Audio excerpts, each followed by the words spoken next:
Hello मित्रों, मैं आपका अपना रूप सर अपने यूट्यूब चैनल रूप क्लासेस में आप सबका हार्दिक अभिनंदन एवं स्वागत करता हूं। भगवान आप सबको खुश रखें, स्वस्थ रखें और मस्त रखें।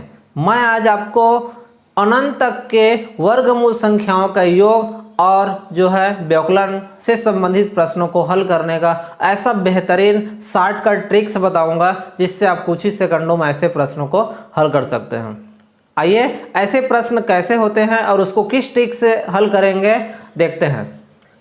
ऐसे प्रश्न का जो फॉर्मेट होता है वो इस रूप में होता है, वर्गमूल x प्लस वर्गमूल x प्लस वर्गमूल x प्लस और ये आपका इन्फिनिटिव तक जाता है। इसी प्रकार से यदि हम वर्ग अनंत तक के वर्गमूल संख्याओं का व्याकलन देखें तो x माइनस वर्गमूल ऑफ x माइनस वर्गमूल ऑफ x माइनस और ये भी इन्फिनिटिव तक जाएगा।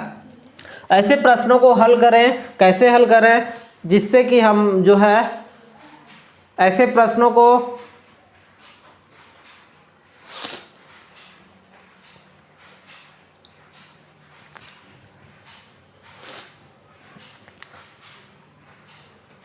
ऐसे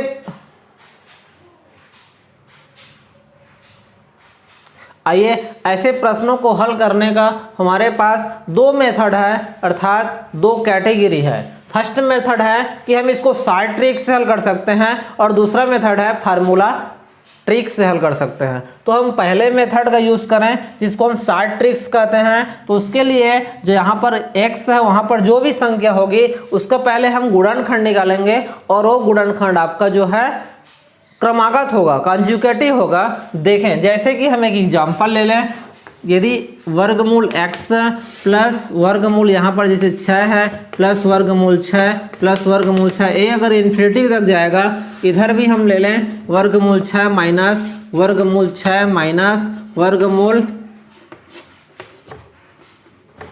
6 माइनस और ये आपका इन्फिनिटी तक जाएगा। तो यहाँ पर थोड़ा सा ध्यान देने योग्य बात यह है कि जिस संख्या का हम जो है वर्गमूल निकाल रहा है, अर्थात वर्गमूल के अंदर में जो संख्या है उसका हमको गुणनखंड निकालना है। जैसे 6 है तो 6 का गुणनखंड हो सकता है 2 3 2 3 6 और ये संख्या आपका क्रमागत होना चाहिए। यहाँ पर देख लें एक क्रमागत है, कंजुगेटिव है, 2 के बाद 3 आता है, जो लगातार संख्या होती है उसको हम क्रमागत कहते हैं। तो इससे ऐसे प्रश्नों को हल करने का तरीका यह है, ट्रिक ये है कि यदि इसका लगातार क्रमागत संख्या का गुणनखंड निकल जाता है और यदि यह प्रश्न प्लस वाला होता है तो इसमें जो बड़ी संख्या होती है वो इसका आंसर होता है। इसका आंसर आपका 3 आएगा। अगर ऐसे प्रश्नों को जैसे कि 6 है तो इसका फैक्टराइजेशन 2 3 में हो जाएगा, लेकिन ये माइनस वाला होगा तो यदि प्रश्न माइनस वाला रहेगा तो जो छोटी संख्या होगी, जो छोटी क्रमागत संख्या होगी वो आपका आंसर होगा। अर्थात इस प्रश्न का आपका आंसर 2 होगा और इस प्रश्न का आंसर आपका 3 होगा।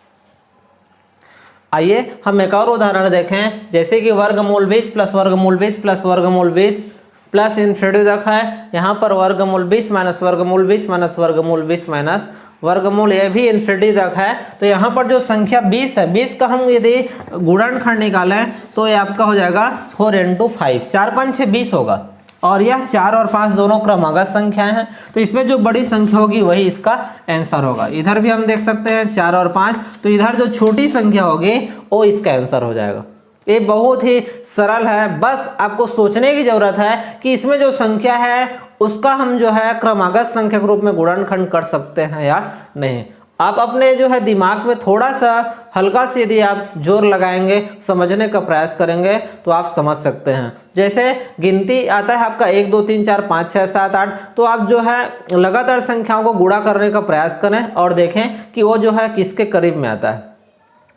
4 5 6 20, 5 6 30, 6 7 42, 7 8 56, 8 9 72, 9 10 90, 10 11 110। इस टाइप से आप सोचें कि ये जो है क्रमागत गुणनखंड के रूप में ये निकल रहा है या फिर नहीं निकल रहा है। यदि निकल रहा है तो इस ट्रिक से आप जो है तुरंत बता सकते हैं कि इसका आंसर क्या होगा, और यदि नहीं निकल रहा है तो हमारा अगला मेथड दूसरा जो है काम आएगा। आइए हम जो है दूसरा मेथड की ओर चले।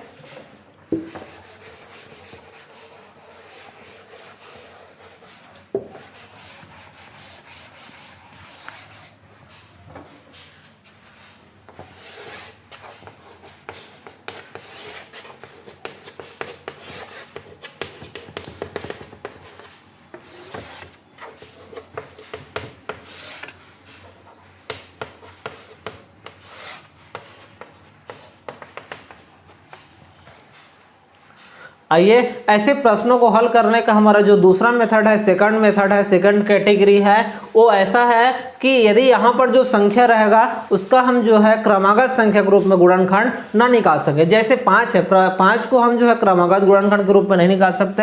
यदि निकालना चाहे तो इसका गुणनखंड 1 और 5 होगा, जो कि क्रमागत नहीं है, इसलिए इसको हम जो है क्रमागत गुणनखंड के रूप में जो है फैक्टराइजेशन नहीं कर सकते।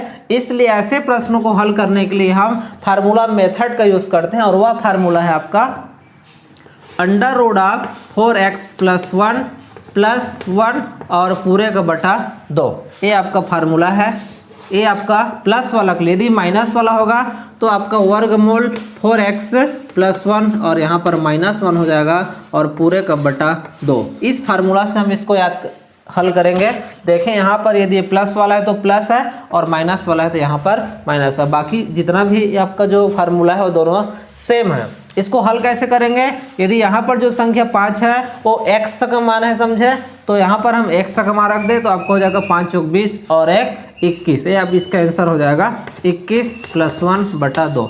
इधर आपका आ जाएगा वर्गमूल 21 -1 बटा 2। ये हल हो गया।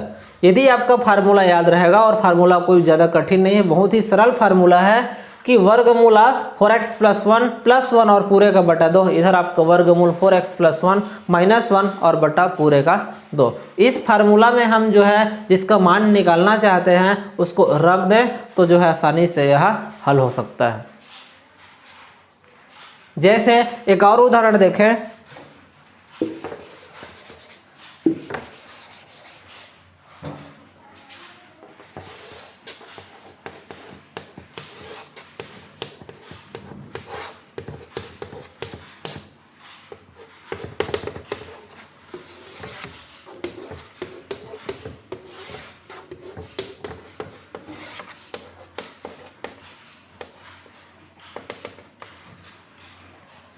हमारा अगला उदाहरण है वर्गमूल 10 + वर्गमूल 10 + वर्गमूल 10 इन्फिनिटी तक और वर्गमूल 10 - वर्गमूल 10 - वर्गमूल 10 इन्फिनिटी तक। आइए देखें हम कि 10 का जो है फैक्टराइजेशन होता है कि नहीं होता। तो 10 का फैक्टराइजेशन जो है क्रमागत संख्या के रूप में संभव नहीं है। 2 × 5 = 10 और 2 और 5 क्रमागत संख्या नहीं है।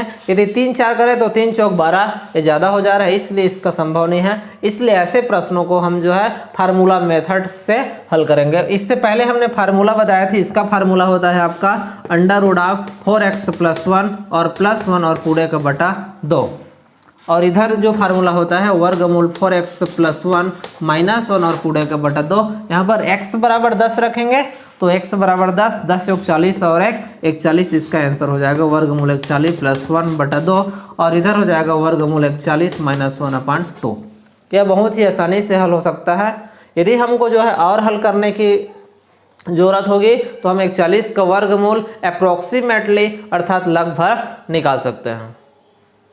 इस मेथड से निश्चित रूप से ऐसे प्रश्नों को बहुत ही आसानी से बहुत ही कम समय में, यदि यह फार्मूला आपका याद रहेगा तो कुछ ही सेकंडों में, 10 सेकंड में या 10 से कम सेकंड में आप जो है इसको हल कर सकते हैं। तो मुझे आशा है यह वीडियो आपको अच्छा लगा होगा। यदि यह वीडियो आपको अच्छा लगा होगा तो निश्चित रूप से लाइक, सब्सक्राइब और शेयर अवश्य कीजिएगा। धन्यवाद।